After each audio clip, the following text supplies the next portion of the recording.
Clifford here. He's a pastor, and we are standing in front of a Cy Young Award and a Gold Glove. I mean, that's just what's happening today. This is Jake Peavy's camp, and it just happened to be that we're at a conference out here. And so Jake was in my youth group a long time ago when I was a youth pastor. Wesley, you were a youth pastor. I did that for several years. Now you're in your first senior pastor role. Been in it about 11 years. You're tearing it up for a while. Hit some bumps. I happen to know you like to win. Yeah, okay.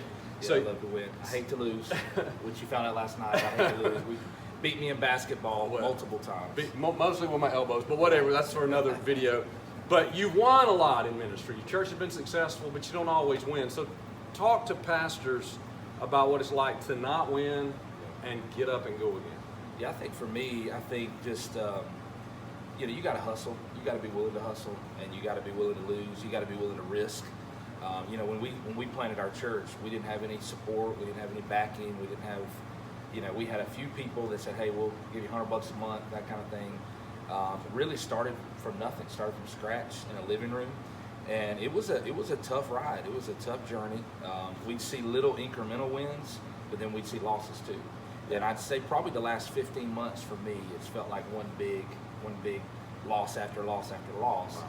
In just the sense of, you make tough decisions, you take risks that don't work out. Sometimes you take risks that work out and you look like a genius, Right. And then sometimes you take risks that don't work out and like you don't know what you're doing. Yeah. And so I think just, having a good family support around you, making sure your marriage is right, making sure your relationship with your kids are right. For me, if I'm in a season where I feel like I'm losing as a leader, right? If I'm winning at home, then it's really good because I'm able to go home and my kids bring joy to my life, my wife brings joy to my life, even my team, even when we're losing, my team brings joy to my life. Yeah. And so I think that keeps you going. So building a strong team that, you love working with and having a great family life, great home life, keeping that strong, it helps you through the times where you lose. Yeah, well, and you have won a lot more than you've lost. Church has grown, you've seen a lot happen, but is it 11 years in? 11 years in. So 11 years in, you're well past the honeymoon. For sure. You could have checked out by now, and frankly, most pastors don't stay that long. Talk about why you decide to plow on through, persevere, and fight for the next win. Yeah, I think, we've had opportunities. Everybody gets opportunities to go and do different things, and we've had those. And, for me, it always comes back to, I don't have to hear God tell me to stay. You know what I mean? Like, because he put me there. Yeah. And until he says do something different, you remember what he said. I'm gonna keep doing what he said. And I think too, I just love my city. I love my city. I love my community. I love my people. And I feel passionate about the fact that God's put us there. We're on the south side of Augusta, which is kind of a gritty kind of area. And there's just not a church that's really doing some of the things that we're doing. And I don't say that boastfully because we're doing a lot of things that other people have taught us to do. So it's not anything we've figured out. Yeah. But I just feel like our city needs our church. And I love my city. I want to see my city, come to know Jesus. And so that keeps me there. And just the fact that God's not said do anything different until he does. And I'm just going to keep grinding. Well, and while you're talking about that, it's not lost on me that we're at Jake Peavy's ranch here, and I've known Jake since he was in high school. He got injured a lot. And by the way, I forgot to mention there's 2 World Series trophies behind me. He won 2 World Series. Just a couple. Just a couple. But you know what? All great athletes, all great performers, they have to fight through. Jake had some injuries, went through some stuff. Our church has had some downtimes. And I just want to say, if you're in a downtime right now, man, just remember your calling. Remember what you love.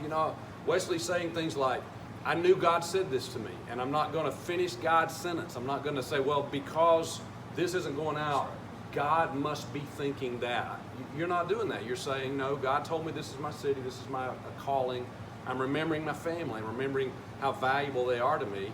And it sounds like you really love your community, and you know that your church has a place in there. Yeah. And they've got to do something. And I just say this, like, you do find that there are some areas that you really win at, and some areas that you just struggle at.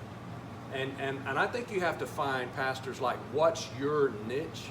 Don't be like every other church. And don't go out here and try to be like Wesley. Don't try to be like my church. Find out what is unique and great and special about your church. And the only way you find that out is, if you thought you were a home run hitter and you kept striking out, then all of a sudden you hit a bunch of base hits. you got to kind of know that's what you do. You're a base hitter. So maybe that's a little wisdom for you guys. Thank you, Wesley, for your time. And I just want to say, guys, if you want to know more about 24 to Double, you can go to 24trial.com. We have a 24-month process. It teaches you systems for church health and church growth. I'd love to get to know you a little better and just maybe add more value to your church growth system. So go over there, 24trial.com. Look forward to seeing you there.